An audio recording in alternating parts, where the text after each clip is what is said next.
In today's video, we are going to be returning to NFL Reddit because it's been about a month since I've done that, and I've had quite a few requests actually to go back on. I would also like to announce that my first Madden 24 franchise team is going to be the Chicago Bears. So congratulations, Chicago. I'll be forced to like you guys for like 3 months. Before we start, we got a couple of plugs as always. Don't forget to use code WyattzWorld on G Fuel or Prize Picks. You'll save yourself a discount on any G Fuel products or match up to $100 of your first deposit. Also, don't forget to use code WYATT10 to save yourself a discount on any Waggle merchandise. Link is in the description. Okay, now I'm done plugging. Let's get into NFL Reddit.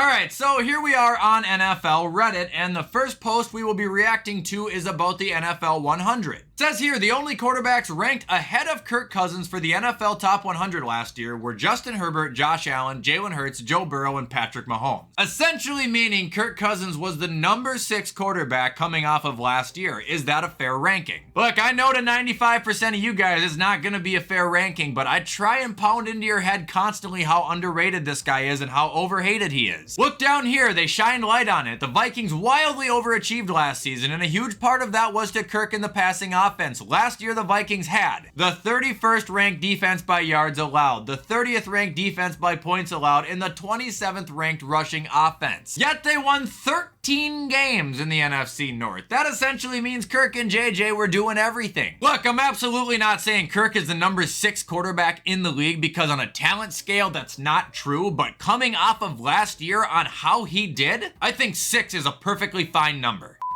Ooh, here's a good post. It says the 2023 NFL roast of the New Orleans Saints. All right, so first joke we got is Damar Hamlin literally died on the field and will still play a snap before Michael Thomas. Jesus Christ. This guy says Ray Rice could knock someone out in an elevator all by himself. He doesn't need a whole crew unlike your running back. Oh no. The Saints are the kid in school who beat up the nerd for test answers. This guy says the only way the Saints are beating anyone is if they sign Kamara's club entourage to block for them. Jeez. Kamara's getting flamed. All right, one more. Never mind, maybe we won't have another one. A lot of these jokes are just people either defending the Saints because they can't take a joke, or just not funny jokes.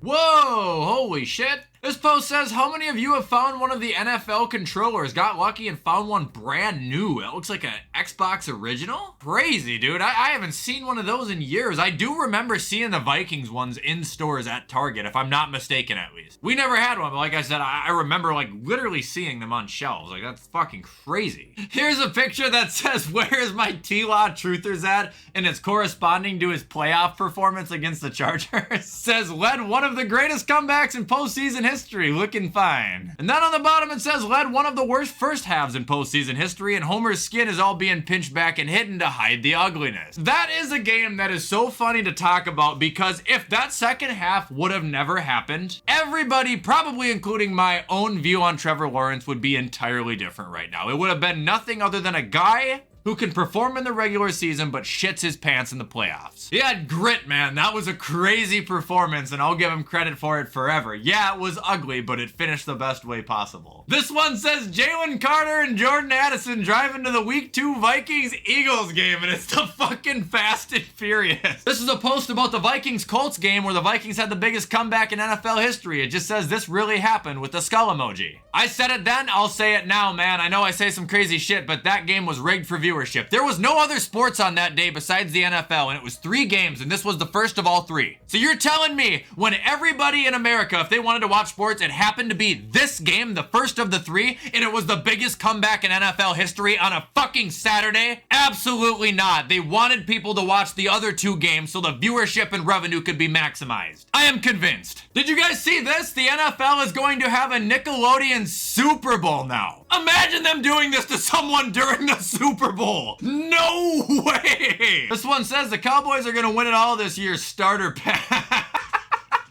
If you go to Texas and you see a Dallas fan, there's a 99% chance they are dressed and looking somewhat like this. I'm just saying. This one says the Hernandez brother. Oh.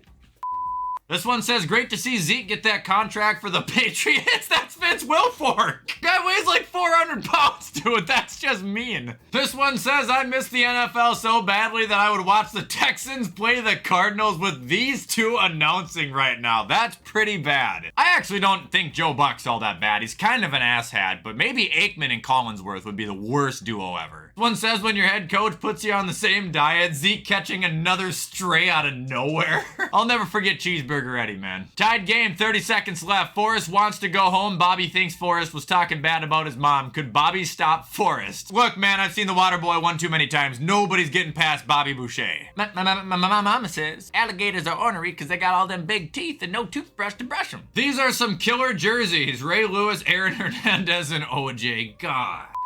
This post says Aaron Rodgers looks like he's wearing an Aaron Rodgers Halloween costume for children. And why is it true? What is it about this picture that just doesn't look right? Something looks off. And no, it's not him in a Jets jersey. It's not the number 8. It's not the helmet even kind of looks small, but something looks weird. Here's a comic. It says, there's no brain in here. That's odd. Let me read the notes. No wonder there's nothing in here. He thinks Jimmy G will fix the Raiders, of course. That's a pretty good one. The 4 horsemen of why running backs don't get paid. Come on, man. Todd doesn't deserve it. Even though he is kind of the reason. I don't think Melvin Gordon ever actually got a huge contract, but he tried to hold out. Same with Le'Veon. He held out for a whole year and went to the Jets. Zeke did hold out, got paid, and then progressively got worse, and Todd Gurley got a huge deserved contract at the time and then got arthritis and literally couldn't play. I think Dalvin Cook deserves a spot in here, man. He kind of got an absolute shit ton. Did you guys see this? The Packers wish this guy happy birthday, Jonathan Garvin, in the same day they released him. Why don't JT, Jacobs, and Saquon just learn how to throw sometimes and get paid like these running backs? Are they stupid?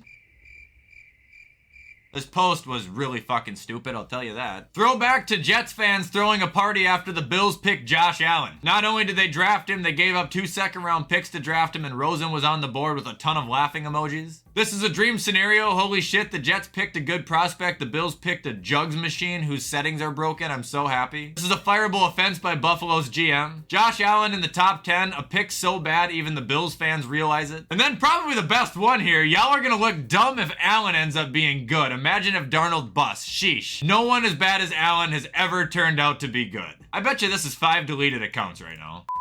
This says the last Dallas Cowboys Super Bowl victory parade. Been a while, it hasn't been that long though. This post says the 5 greatest undrafted free agents in NFL history. Looks like we're starting with number 1, we got Kurt Warner. I don't think I knew he was undrafted, to be honest. Number 2, we got Warren Moon. He played for the Vikings, actually, for a brief stint in his career. Number 3, John Randall, another Viking. Number 4 is Antonio Gates, and number 5 I feel like is going to be a really, really big name. And of course it is, it's Tony Romo, and now that I remember talking about that, I just went over that in a video a couple months ago. Isn't that crazy? These 5 guys were never meant to make it to the league at all. This one says, if every AFC West team went to school, the Chiefs are the kid who no one cared about in the past, but is suddenly the most popular kid in high school. Chargers are the kid who was close to getting a girl, but embarrassed himself at the worst moment. Okay. Broncos are the kid who thinks his new teachers and classmate will fix everything that's wrong with him. I mean, typically, getting new players and coaches is how you get a team better, so that's kind of fucking dumb. But the last one is the Raiders, and it said the kid who got sent to juvie. That one's funny. Next up, we got OJ just murdered again. It says OJ Simpson, quote unquote, said Daniel Jones has started more games than he has touchdowns. Saquon was the MVP, and we know most of us can't even name who the Giants receivers are. They cannot win without Saquon. I mean, a serial killer might be talking truth there, boys. And the last thing we're gonna talk about in this video, because it's just kind of funny, it's not on Reddit, but I just heard about it, and that is Travis Kelce actually tried to get Taylor Swift's phone number, and he fumbled the bag. The man is a sly dog. I respect his game. It says right here, the Kansas City Chiefs player shared on his podcast, New Heights with Jason, which he co-hosts, that he attempted to slide his digits to the superstar singer during one of her concerts. Quote unquote, Travis says, I was disappointed that she didn't talk before or after her shows because she has to save her voice for the 44 songs that she sings. So I was a little butthurt I didn't get to hand her one of the bracelets I made for her. That's right, you guys are hearing it correctly. Travis Kelce made Taylor Swift a friendship bracelet with his phone number on it. He says if you're up on Taylor Swift's concerts, there are friendship bracelets, and I received a bunch of them being there, but I wanted to give Taylor one with my number on it. Jason then said your jersey number or your phone number, and Travis says you know which one.